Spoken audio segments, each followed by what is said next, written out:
How much time are you spending just moving data around just to get it into one place so you can finally search it, query it, or analyze it? That's wasted time. And today, we're going to fix that. Welcome to From Silos to Insights, a mini-series of videos that will show you how to unify your data investigation and eliminate the friction of needing to move data around in traditional data management. Before we jump into the workflow, it's helpful to step back and look at the bigger picture. Federated Search is not just a single feature or another connector. It supports a wide range of use cases, from threat hunting and investigations to compliance and historical analysis across data sources like Splunk, S3, Security Lake, Machine Data Lake, Azure Data Lakes, Snowflake, DDSS, and more.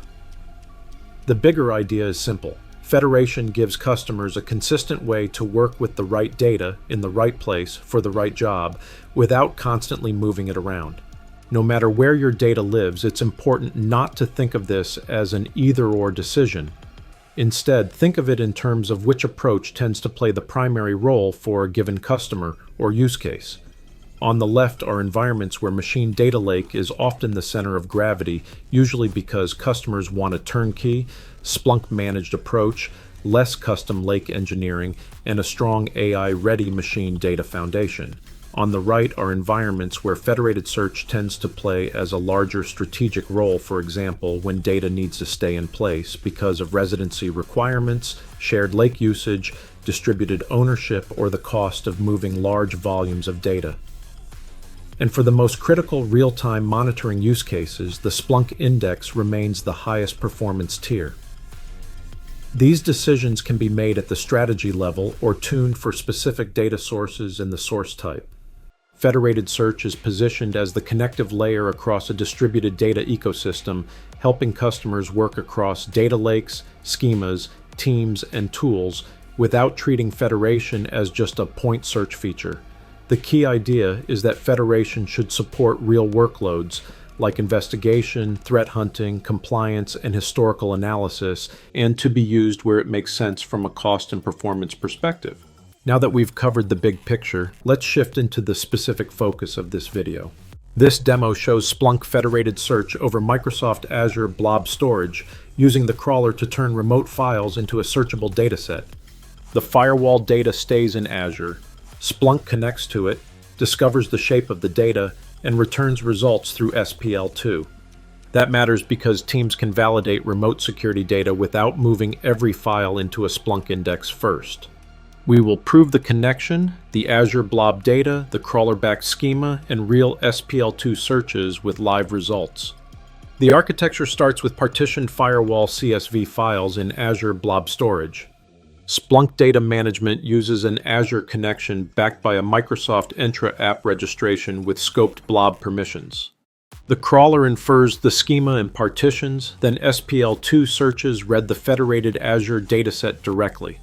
Here is the Azure demo environment: one resource group, one storage v2 account, and a service principal used by Splunk. The storage account is FSAS demo 683186 in Istas, with public blob access disabled and standard local redundancy. For access, the app registration has storage blob data contributor on the storage account scope. The blob endpoint and dataset path are the values Splunk needs when defining the Azure dataset.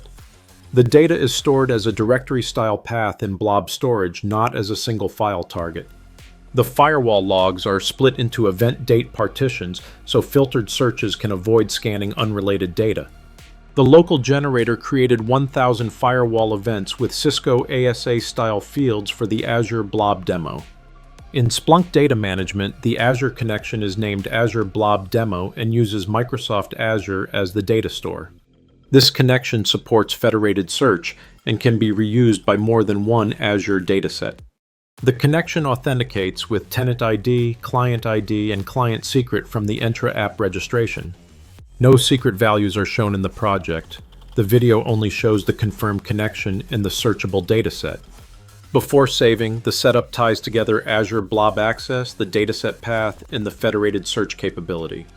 The saved connection is visible in Splunk Data Management as Azure Blob Demo. The dataset is named Azure Blob Firewall Logs and is linked to the Azure connection. For configuration, the data format is CSV, with event date used as the partition field. The crawler option lets Splunk infer the schema from sample files and build the Splunk native catalog. The dataset now appears in data management with Microsoft Azure as the data store and federated search enabled.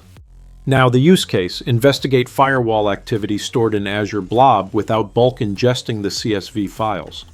First, we confirm Splunk can read real rows from the remote dataset.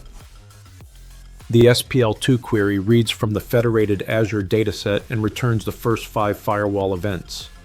The result table shows event time, action, source, and destination fields, severity, and network ports. These fields came from the crawler-backed catalog, so analysts can search the remote files like a structured dataset. From there, the security questions become normal SPL2 questions. What was blocked, how severe was it, and which ports were involved?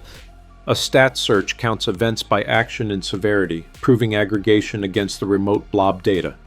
That roll-up quickly separates allowed traffic from blocked traffic and shows how severity is distributed. Next, the query filters on event date to target a specific partition in the Azure Blob path. The partition filtered result groups destination ports by action, which is useful for reviewing risky services. The important design point is to avoid treating remote blob data like local index data. Use the crawler, partitions, and selected fields to keep the scan focused and the results meaningful. Operationally, Azure owns the storage, Splunk owns the connection and catalog, and analysts use SPL2. The proof is complete when the dataset is visible, the connection is healthy, and SPL2 returns rows and statistics. That is Azure Blob Storage with Splunk's crawler, remote files, discovered schema, and searchable results in Splunk Cloud.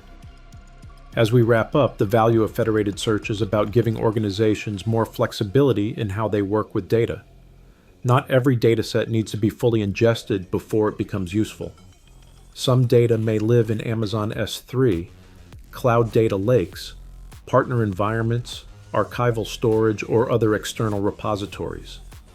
With federated search, Splunk lets teams search that data where it already lives, using the familiar search experience analysts already know.